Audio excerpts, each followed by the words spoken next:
नमस्कार, मैं योगेश राणा और बात करते हैं त्रिवेंद्र सिंह रावत और बिशन सिंह चुफाल की।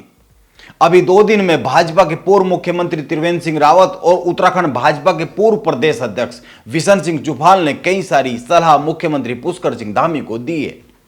बिशन सिंह चुफाल डीडीहाट विधानसभा सीट से अभी विधायक है, वो लगातार वहां से जीतने का काम करते रहे हैं। मैं उनकी धामी को दी जा रही सलाह पर आने से पहले यह याद दिला दूं कि बिशन सिंह चुफाल ने पुष्कर सिंह धामी के लिए अपनी सीट छोड़ने में आनेकानी की थी, एक तरह से मना कर दिया था। इसी के बाद उनको चंपावत से चुनाव लड़ने की जरूरत आन पड़ी थी। हालांकि चंपावत के विधायक भी पहले से ही उनके लिए सीट छोड़ रहे थे, लेकिन उस समय मीडिया में आई खबरों के अनुसार मुख्यमंत्री पुष्कर सिंह धामी जिन सीटों से चुनाव लड़ने पर मन बना रहे थे उनमें से एक डीडीहाट भी थी और उन्होंने चंपावत को सबसे पहले चुना था। हालांकि उस समय पर और भी कई सारे लोगों ने अपनी सीट छोड़ने की बात कही थी, लेकिन बिशन सिंह चुफाल ने उस समय पर मीडिया में आई खबरों के अनुसार और जो ऑन कैमरा उन्होंने बातें कही थी, उन्होंने इसमें आनाकानी की थी। उन्होंने यह कहा था कि जनता से पूछकर इस पर निर्णय लिया जाएगा। और अब जब बार बार मंत्रिमंडल विस्तार की उत्तराखंड में सुगबुगाहट उठ रही है, तो बिशन सिंह चुफाल कह रहे हैं कि मैंने 43 साल निस्वार्थ भाव से संगठन की सेवा की है। अब मंत्री कौन बनेगा और कौन नहीं बनेगा यह तो संगठन ही तय करेगा। और वो साथ में कह रहे हैं कि मैंने 43 साल संगठन की निस्वार्थ भाव से सेवा की है। लेकिन महत्वपूर्ण यह नहीं है कि वो क्या कह रहे हैं, महत्वपूर्ण यह है कि उनकी कितनी सुनी जा रही है और कितनी सुनी जाएगी। और धामी सरकार को दी जाने वाली उनकी सलाह पर बात करें तो उसके पहले त्रिवेंद्र सिंह रावत की बात करें तो त्रिवेंद्र सिंह रावत अभी मौजूदा समय में विधायक नहीं है, क्योंकि उन्होंने चुनाव लड़ने से मना कर दिया था। हालांकि उस समय पर यह भी कहा गया था कि भाजपा संगठन उनको चुनाव लड़ाना भी नहीं चाहता था, इसीलिए उनसे इस बारे में चिट्ठी लिखवाई गई और फिर वो चिट्ठी मीडिया में आ गई। हालांकि उस समय त्रिवेंद्र सिंह रावत ने कहा था कि ये चिट्ठी मैंने खुद लिखी है और मैं चुनाव लड़ना नहीं चाहता हूं। अब यह तो पता नहीं सच क्या है, लेकिन मौजूदा समय में इन दोनों नेताओं की, मुख्यमंत्री पुष्कर सिंह धामी को सलाह की बात करें तो ये दोनों उत्तराखंड सरकार को सलाह दे रहे हैं कि अधीनस्थ सेवा चयन आयोग को भंग कर देना चाहिए। यह उत्तराखंड के इन दिग्गज नेताओं का कहना है, यह सलाह है और इनके कहे पर मेरे पास कई सारे सवाल है। यह जो कह रहे हैं इसके संदर्भ में जिन पर बात करेंगे, लेकिन पहले कुछ अपडेट जान लेते हैं। और सबसे बड़ा अपडेट तो यह है कि आयोग ने 8 और परीक्षाओं पर संदेह व्यक्त किया है। आयोग के सचिव एस रावत ने शासन को भेजे एक पत्र में कहा है कि इनमें से 7 परीक्षाओं में विवादित जो भर्ती एजेंसी है, जो पहले की परीक्षाओं में भी विवादित भर्ती एजेंसी जुड़ी रहने का जिसने काम हुआ है, वो जो भर्ती एजेंसी है RMS टेक्नो सॉल्यूशन, उसकी भूमिका इन 7 भर्ती परीक्षाओं में भी संदेह के दायरे में है।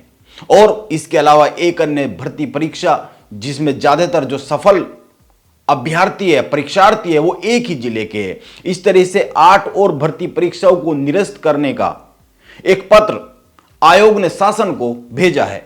और ध्यान में यह भी रखा जाना चाहिए कि आयोग इससे पहले भी 15 सितंबर को 12 विभागों की भर्ती परीक्षाएं रद्द करने का काम कर चुका है। 12 विभागों की भर्ती परीक्षाएं रद्द की जा चुकी है। इसके साथ ही 8 और भर्ती परीक्षाओं को रद्द करने की सिफारिश की गई है। अब आप समझ सकते हैं कि यह कितना बड़ा मामला है। यह जो भर्तियों की सालों साल उत्तराखंड में सरकारी नौकरियों की लूट हुई है भर्ती परीक्षाओं के जरिए, यह इतनी बड़ी है शायद जितनी बड़ी किसी ने सोची भी नहीं होगी। और त्रिवेंद्र सिंह रावत और बिशन सिंह चुफाल कह रहे हैं कि आयोग को ही भंग कर दिया जाए।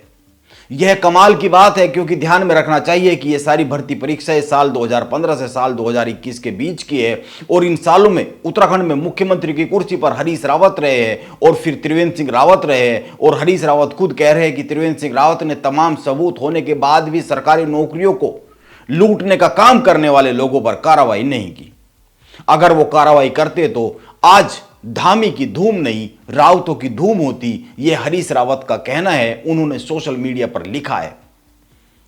यह बात ध्यान में रखी जानी चाहिए। और अंत में मैं एक और बात करता हूं, सरकार ने आयोग के नए अध्यक्ष के रूप में रिटायर्ड IPS GS मर्तोलिया को नियुक्त कर दिया है। इसीलिए यह बात तो साफ हो जाती है कि आयोग भंग हो नहीं रहा है और ना ही होना चाहिए, ऐसा मेरा मानना है। क्योंकि मैं मानता हूं कि कोई भी संस्था या फिर सिस्टम कभी भी खराब नहीं होता है। खराब उस सिस्टम का हिस्सा रहे लोग होते हैं। उस सिस्टम या संस्था को चलाने का काम करने वाले लोग खराब होते हैं।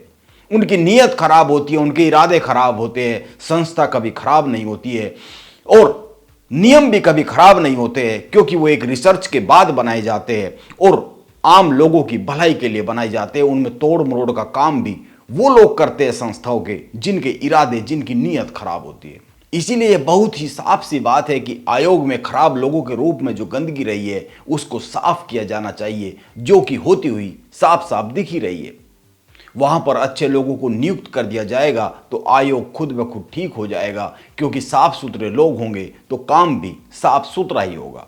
इसके साथ ही एक अन्य बात, त्रिवेंद्र सिंह रावत, हरीश रावत और बिशन सिंह चुफाल उस समय से सत्ता में रहे हैं जिस समय की ये भर्ती परीक्षाएं हैं जिनमें धांधलियां मिल रही है। इसीलिए उनको इस बात पर भी ध्यान देना चाहिए और उनकी बड़ी जवाबदेही है इस समय काल को लेकर, इस समय खंड को लेकर, क्योंकि इसी समय खंड में ये भर्ती परीक्षाएं हुई है जो गड़बड़ियों के दायरे में आ रही है।